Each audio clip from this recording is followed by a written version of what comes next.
Hello everyone. आज की इस क्लास में सोशियोलॉजी के इंपॉर्टेंट क्वेश्चंस को देखेंगे जो कि समाजशास्त्र से संबंधित सभी परीक्षाओं के लिए इंपॉर्टेंट रहने वाली है। क्लास स्टार्ट हो इससे पहले आप सभी इस वीडियो को ज़्यादा से ज़्यादा लोगों के साथ शेयर जरूर कर दीजिए। यहाँ पर आपको समाजशास्त्र से संबंधित सभी परीक्षाओं के लिए प्रैक्टिस सेट एंड सोशियोलॉजी के नोट्स प्रोवाइड कराए जा रहे हैं। 2 प्रैक्टिस सेट है सोशियोलॉजी के, एक जिसमें कि प्रश्नों की संख्या 1000 से ज़्यादा है जिसका प्राइस 199 है। दूसरा प्रैक्टिस सेट है जिसमें प्रश्नों की संख्या 300 से ज़्यादा है जिसका प्राइस 120 है, 120 है। बात की जाए समाजशास्त्र के नोट्स की तो ये सभी परीक्षाओं को ध्यान में रखकर तैयार किए गए हैं जिसका प्राइस 399 है, 399 है। एंड यहाँ पर आप ये सारे टॉपिक्स देख सकते हैं। ठीक है, ये सभी टॉपिक्स आपको इस पीडीएफ में मिल जाएंगे। ध्यान रखिएगा, ये सभी जो आपको प्रैक्टिस सेट एंड सोशियोलॉजी के नोट्स हैं ये आपको पीडीएफ फॉर्मेट में प्रोवाइड कराए जा रहे हैं। यहाँ पर व्हाट्सएप नंबर आप देख सकते हैं, ये यहाँ पर दिया गया है नंबर। इस पर कोई भी जानकारी चाहते हैं तो इस पर मैसेज करके आप पूछ सकते हैं। पेमेंट का प्रोसेस यूपीआई आईडी यहाँ पर दी गई है, इस पर पेमेंट करना है और उसका स्क्रीनशॉट दिए गए व्हाट्सएप नंबर पर देना है जिससे कि आपको पीडीएफ प्रोवाइड कराई जाएगी। एक यहाँ पर अभी जल्द ही नोट्स तैयार किए गए हैं, ये आपको 1 लाइनर में मिल जाएंगे। ठीक है, 1 लाइनर में प्रोवाइड कराए गए हैं जो कि सोशियोलॉजी के रिवीजन एग्जाम से पहले रिवीजन टाइम के लिए इंपॉर्टेंट रहने वाले हैं जिसका प्राइस 249 है, 249 रुपये है। बात की जाए आपके हायर एग्जाम के जो कि फरवरी में होने वाला है, उसका फर्स्ट पेपर है, उसके प्रैक्टिस सेट में आपको देखने को 1000 से ज़्यादा प्रश्न मिलेंगे जिसका प्राइस पहले 199 था जिसे कम करके 149 कर दिया गया है। एंड आप ये भी आपको पीडीएफ फॉर्मेट पे प्रोवाइड कराया जाएगा। यहाँ पर नंबर दिया गया है, इस पर कोई भी जानकारी चाहते हैं तो मैसेज करके पूछ सकते हैं। बस थोड़ी देर में क्लास शुरू होने वाली है, आप सभी इस वीडियो को ज़्यादा से ज़्यादा लोगों के साथ शेयर जरूर कर दीजिए।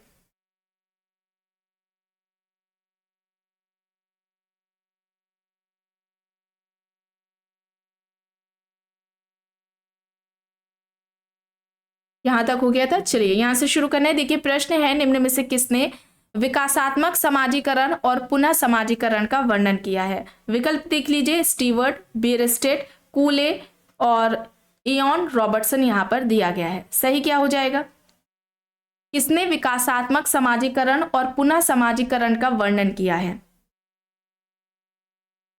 इयान रॉबर्टसन ने किया है। ठीक है, इयान रॉबर्टसन ने किया है। विकल्प यहां पर डी हो जाएगा सही। ठीक है, विकल्प डी यहां पर इस प्रश्न का सही उत्तर हो जाएगा।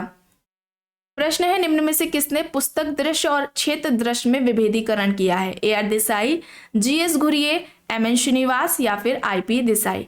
पुस्तक दृश्य और क्षेत्र दृश्य में विभेदीकरण इनमें से किसके द्वारा किया गया है? सही यहाँ पर विकल्प हो जाएगा M N Srinivas. M N Srinivas, option C यहाँ पर राइट आंसर है। प्रश्न है, गलत कथन का चयन करना है। आइए देखते हैं। पहला यहाँ पर है ऑप्शन ए, प्रकार एक आंशिक क्रिया द्वारा उस संपूर्ण क्रिया को दिया जाने वाला योगदान है जिसका कि वह एक भाग है। ऑप्शन बी है, प्रकारवाद एकता एक ऐसी दशा है जिसमें समाज व्यवस्था के सभी अंग अलग अलग कार्य करते हैं। ऑप्शन सी है, प्रकार किसी भी इकाई का वह योगदान है जो संपूर्णता को बनाए रखने में उसके द्वारा दिया जाता है। ऑप्शन डी है, प्रत्येक समाज व्यवस्था में एक प्रकार की एकता होती है जिसे प्रकार्यात्मक एकता के नाम से पुकारते हैं। गलत कथन का चयन करना है तो यहाँ पर क्या होगा, प्रकारवाद जो प्रकारवाद एकता है एक ऐसी दशा है जिसमें समाज व्यवस्था के सभी अंग अलग अलग कार्य करते हैं। ये यहाँ पर गलत हो जाएगा। ठीक है, बाकी सारे यहाँ पर सही हैं।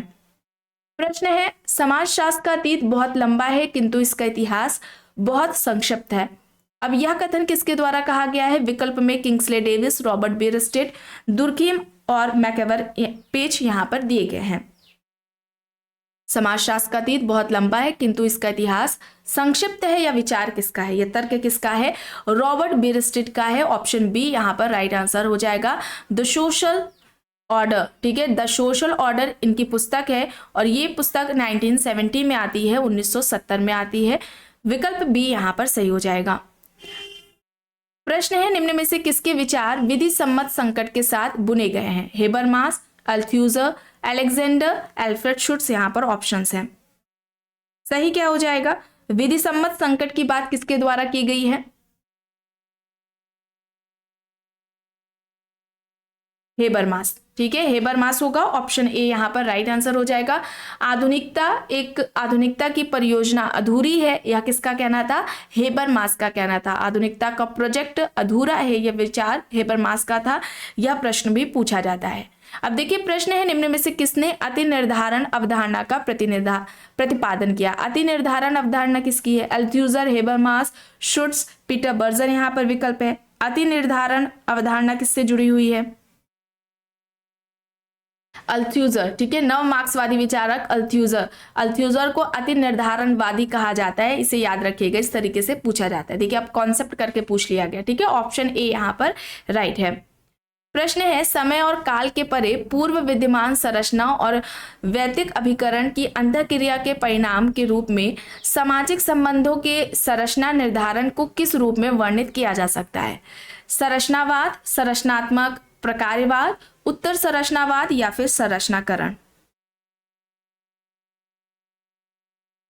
समय और काल के परे पूर्व विद्यमान संरचना और वैदिक अभिकरण की अंतःक्रिया के परिणाम के रूप में सामाजिक संबंधों के संरचना निर्धारण को किस रूप में वर्णित किया जा सकता है?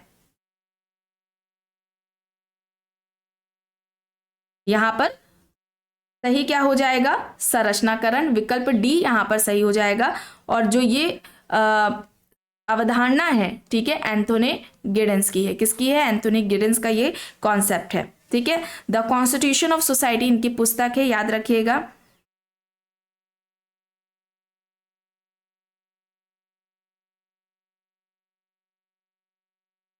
चलिए आगे देखते हैं। प्रश्न है, भारत में किसे समाजशास्त्र को इतिहास परतवाद और संस्कृति विज्ञान की छाया से बाहर निकालने का श्रेय दिया जाता है? M N. Srinivas, A R. Desai, G S. Ghurye, P N. Prabhu यहाँ पर विकल्प है। सही यहाँ पर हो जाएगा एम.एन. श्रीनिवास। ठीक है, एम.एन. श्रीनिवास होगा, ऑप्शन ए यहाँ पर राइट होगा। प्रश्न है, कायाकल्प और शहरी परिवर्तन हेतु अटल मिशन अमृत का शुभारंभ कब किया गया था? कब यह शुरू हुई थी योजना? 25 जून 2015। ठीक है, 25 जून 2015 को हुई थी, विकल्प बी यहां पर राइट हो जाएगा। प्रश्न है, किसने इस बात पर जोर दिया कि यह पर्याप्त नहीं है कि एक भारतीय समाजशास्त्री एक समाजशास्त्री बने, अपितु उससे पहले एक भारतीय बने? रंजीत गुहा, डीपी मुखर्जी, एन.के. बोस, सुरजीत सिन्हा यहां पर विकल्प दिए गए हैं। सही क्या हो जाएगा? डीपी मुखर्जी हो जाएगा, डुजर्टी प्रसाद मुखर्जी हो जाएगा। और इन्होंने ये भी कहा था कि भारतीय समाज के अध्ययन के लिए परंपराओं का अध्ययन करना जरूरी है। ठीक है, भारतीय समाज का अगर हम अध्ययन करना चाहते हैं तो हमें परंपराओं का अध्ययन हमें परंपराओं का अध्ययन आवश्यक है। और इनकी कुछ पुस्तकें हैं जो कि परीक्षाओं में पूछी जाती हैं, आपको कई बार बताया भी गया है, जैसे कि प्रॉब्लम्स ऑफ इंडियन यूथ है, इसके अलावा व्यूज एंड काउंटर व्यूज है, डाइवर्सिटीज है, personality and the social science है। ठीक है, ये कुछ पुस्तकें हैं जो कि डीपी मुखर्जी से संबंधित है, परीक्षाओं में पूछी जाती है, स्पेशली डाइवर्सिटीज कई बार पूछी जा चुकी है। और भारतीय समाज के अध्ययन के लिए परंपराओं का ज्ञान या परंपराओं का अध्ययन जरूरी है, ये इस तरीके से प्रश्न भी पूछा जा चुका है। अब देखिए यहाँ पर प्रश्न है, निम्न में से किसने यह तर्क किया है कि विसमानता विकृत व्यक्तित्वों के परिणाम स्वरूप नहीं अपितु समाज की अपनी संस्कृति और संरचना से उत्पन्न होते हैं? ऑप्शंस देख लीजिए, कोहेन है, मर्टन है, लेमर्ट है और जॉन मैक यहाँ पर दिए गए हैं। विसमानता विकृत व्यक्तित्वों के परिणाम स्वरूप नहीं बल्कि समाज की अपनी संस्कृति और संरचना से उत्पन्न होती है, ये किसका तर्क है? यह विचार रॉबर्ट किंग मर्टन का है। ठीक है, विकल्प बी यहां पर सही हो जाएगा। प्रश्न है, भारत में परंपरा अनिवार्यता आधुनिकीकरण की प्रक्रिया को धीमा नहीं करती, किसने इस परिघटना को परंपरा की आधुनिकता कहा है? विकल्प में लॉयड आई रुडोल्फ है, मिल्टन सिंगर है, एलन आर बील्स है, मैकम मेरेट है। परंपरा अनिवार्यता आधुनिकीकरण की प्रक्रिया को धीमा नहीं करती है, किसने इस परिघटना को परंपरा की आधुनिकता कहा है? यहाँ पर लॉयड आई रुडोल्फ होगा, ऑप्शन ए यहाँ पर सही हो जाएगा। ठीक है, विकल्प ए यहाँ पर राइट है। प्रश्न है, विश्वव्यापी सामाजिक संबंधों का त्रिविता जो विशिष्ट स्थानों को इस तरीके से जोड़ता है कि स्थानीय घटनाएं मीलों दूर घटने वाली घटनाओं द्वारा और विलोमतः भी निर्धारित होती हैं, यह किस अवधारणा से संबंधित है? आधुनिकीकरण, वैश्वीकरण, पाश्चात्यकरण या फिर इनमें से कोई भी नहीं। विश्वव्यापी सामाजिक संबंधों की तीव्रता जो विशिष्ट स्थानों को इस तरीके से जोड़ती है कि स्थानीय घटनाएं मीलों दूर घटने वाली घटनाओं द्वारा और विलोमता भी निर्धारित होती है। यह ग्लोबलाइजेशन से जुड़ा हुआ है। ठीक है, वैश्वीकरण ऑप्शन बी यहां पर सही हो जाएगा। इसका यह तर्क है कि वैश्वीकरण एक जटिल बहुआयामी प्रक्रिया है जिसमें वैश्विक और स्थानीय के बीच एक द्वंद्वात्मक संबंध निहित है। साथ ही यह नई वैश्विक असमानताओं और स्थिरीकरण की ओर ले जाता है। विकल्प में Karl Marx, Anthony Giddens, Morris Ginsberg या फिर इनमें से कोई नहीं। क्या हो जाएगा? वैश्वीकरण एक जटिल बहुआयामी प्रक्रिया है जिसमें वैश्विक और स्थानीय के बीच एक द्वंद्वात्मक संबंध निहित होता है। साथ ही यह नई वैश्विक असमानताओं और स्थिरीकरण की ओर ले जाता है। यह विचार किसका है? एंथोनी गिडिंस का है। ऑप्शन बी यहां पर राइट आंसर हो जाएगा। प्रश्न है, हमारे देश में 1976 में पहली बार भारतीय जनसंख्या नीति किसकी अध्यक्षता में तैयार की गई थी? विकल्प देख लीजिए, डॉक्टर के श्रीनिवासन, डॉक्टर कर्ण सिंह, डॉक्टर सी चंद्रशेखरन या फिर MS स्वामीनाथन। किसकी अध्यक्षता में भारत की पहली जनसंख्या नीति तैयार की गई थी? डॉक्टर कर्ण सिंह के अध्यक्षता में। ठीक है, विकल्प बी यहां पर सही हो जाएगा। प्रश्न है, निम्न में से कौन सा संयोजक आर्थिक विकास से संबंधित विशिष्ट जनसांख्यिकीय संक्रमण का सही अनुक्रम दर्शाता है? उच्च जन्म दर का उच्च मृत्यु दर से, उच्च जन्म दर का निम्न मृत्यु दर से और निम्न जन्म दर का निम्न मृत्यु दर से। यहां पर विकल्प बी होगा सही। ठीक है, उच्च जन्म दर का उच्च मृत्यु दर से, उच्च जन्म दर का निम्न मृत्यु दर से, निम्न जन्म दर का निम्न मृत्यु दर से। ठीक है, यह सही क्रम है। विकल्प बी यहां पर राइट आंसर हो जाएगा। जनसांख्यिकीय संक्रमण का सिद्धांत किसका है, यह आपको कमेंट बॉक्स में बताना है। अब देखिए, प्रश्न है, जनसंख्या बढ़ने का भारत में मुख्य कारण क्या है? मृत्यु दर में कमी, आर्थिक प्रगति, कम आयु में विवाह या फिर जन्म दर में वृद्धि। जनसंख्या बढ़ने का भारत में मुख्य कारण क्या है? मृत्यु दर में कमी। ठीक है, मृत्यु दर में कमी होगा, ऑप्शन ए यहां पर राइट होगा। प्रश्न है, भारत की राष्ट्रीय जनसंख्या नीति 2000 के अनुसार निम्न में से किस एक वर्ष तक जनसंख्या स्थिरता प्राप्त करने का हमारा दीर्घावधि लक्ष्य है? 2025, 2035, 2045 या फिर 2055? कौन सा वर्ष है? 2045 है। विकल्प सी यहां पर राइट हो जाएगा। ठीक है, ऑप्शन सी यहां पर राइट है। प्रश्न है, जनगणना 2011 के अनुसार भारत की सकल प्रजननता दर, टोटल फर्टिलिटी रेट कितना है?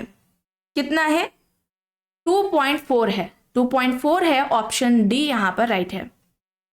प्रश्न है, भारत की गिनती जनांकिकी लाभांश वाले देश के रूप में की जाती है, ऐसा इसलिए क्योंकि? ऑप्शंस देखिए, यहाँ 15 वर्ष से कम आयु की जनसंख्या अधिक है, यहाँ 15 से 64 वर्ष आयु की वर्ग की जनसंख्या अधिक है, यहाँ 65 वर्ष से अधिक आयु वर्ग की जनसंख्या अधिक है या फिर यहाँ की कुल जनसंख्या अधिक है। भारत की गिनती जनांकिकी लाभांश वाले देश के रूप में क्यों की जाती है? क्योंकि यहाँ 15 से 64 वर्ष आयु वर्ग की जनसंख्या अधिक है। विकल्प बी यहाँ पर सही हो जाएगा। प्रश्न है, नगरीकरण के कारणों के संबंध में निम्न पर विचार करना है। देखिए, यहाँ पर दिए गए हैं 3 है। ग्रामीण से शहरी क्षेत्रों को उच्च दर से पलायन, नगरों में शैक्षणिक संस्थाओं की बढ़ती संख्या, ग्रामीण क्षेत्रों में रहन सहन का उच्च स्तर। यहां पर क्या होगा? ग्रामीण से शहरी क्षेत्रों का उच्च दर से पलायन और नगरों में शैक्षणिक संस्थाओं की बढ़ती संख्या। यहां पर विकल्प ए हो जाएगा सही। ठीक है, ऑप्शन ए यहां पर राइट है।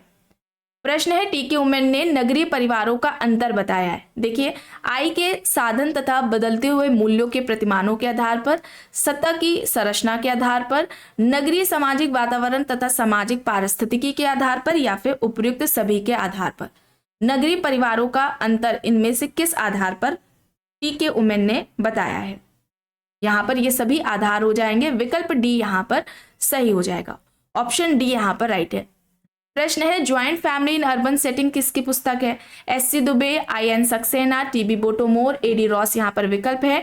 Joint family in urban setting किसकी पुस्तक है? ये एडी रॉस की है। ठीक है, ऑप्शन डी यहाँ पर सही हो जाएगा।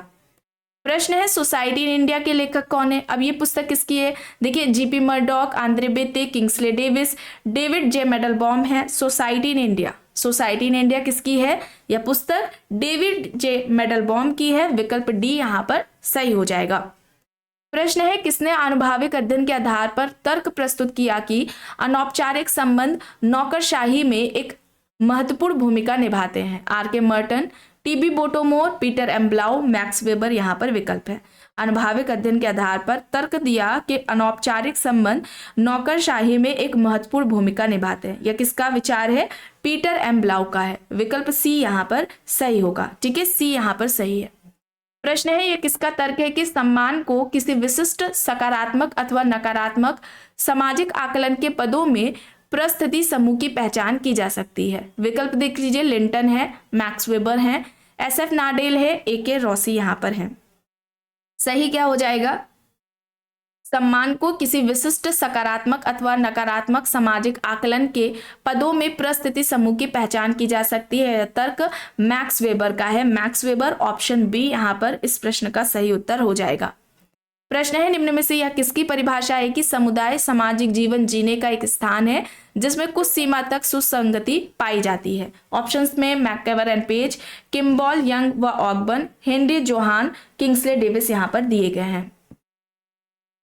समुदाय सामाजिक जीवन जीने का एक स्थान है जिसमें कुछ सीमा तक सुसंगति पाई जाती है। ये विचार किसका है, मैककेवर एंड पेज का है। ठीक है, ऑप्शन ए यहां पर राइट होगा। प्रश्न है एस सी दुबे ने निम्न में से किन किन परंपराओं का उल्लेख किया है। बहुल परंपरा की अवधारणा एस सी दुबे द्वारा दी गई है। इसमें से कौन सी परंपरा की बात दुबे द्वारा की गई है ये बताना है। ठीक है, तो क्षेत्रीय परंपरा, स्थानीय परंपरा, राष्ट्रीय परंपरा, शास्त्रीय परंपरा, ये सभी हो जाएंगे। ऑप्शन डी यहाँ पर राइट आंसर हो जाएगा। लघु परंपरा एवं दीर्घ परंपरा की अवधारणा किसकी है, रेडफील्ड की। किसकी है, रेडफील्ड ने दी है लघु परंपरा और दीर्घ परंपरा की अवधारणा। अब देखिए प्रश्न है संस्कृति सीखे हुए व्यवहार प्रतिमानों की संपूर्णता है जो एक समाज के सदस्यों की विशेषताओं का प्रतिनिधित्व करती है और इस प्रकार यह जैविकी विरासत का परिणाम नहीं है। यह व्याख्या किसने की, हर्शकोविट्ज, टाइलर, क्रोबर, हॉबेल यहाँ पर विकल्प है। संस्कृति सीखे हुए व्यवहार प्रतिमानों की संपूर्णता है जो एक समाज के सदस्यों की विशेषताओं का प्रतिनिधित्व करती है और इस प्रकार यह जैविकी विरासत का परिणाम नहीं है। यह विचार किसका है, हॉबेल का है। विकल्प डी यहाँ पर सही हो जाएगा। आखिरी प्रश्न है भारतीय संविधान के किस अनुच्छेद द्वारा किसी जनजाति को अनुसूचित जनजाति का दर्जा दिया जा सकता है। ये आपको सोशियोलॉजी के नोट्स में प्रोवाइड कराए गए हैं। अनुच्छेद अधिनियम। ठीक है, अब देखिए यहाँ पर अनुच्छेद कौन सा सही हो जाएगा, अनुच्छेद 342 हो जाएगा। विकल्प ए यहाँ पर सही हो जाएगा। तो आज की इस क्लास में बस इतना ही। आई होप ये आपको पसंद आई होगी। अगर पसंद आई है तो प्लीज लाइक करिएगा, कमेंट करके जरूर बताइएगा। चैनल पर अगर आप नए हैं तो चैनल को भी जरूर सब्सक्राइब कर लीजिएगा एंड इस वीडियो को जितना हो सके ज्यादा से ज्यादा लोगों के साथ शेयर भी जरूर करिएगा।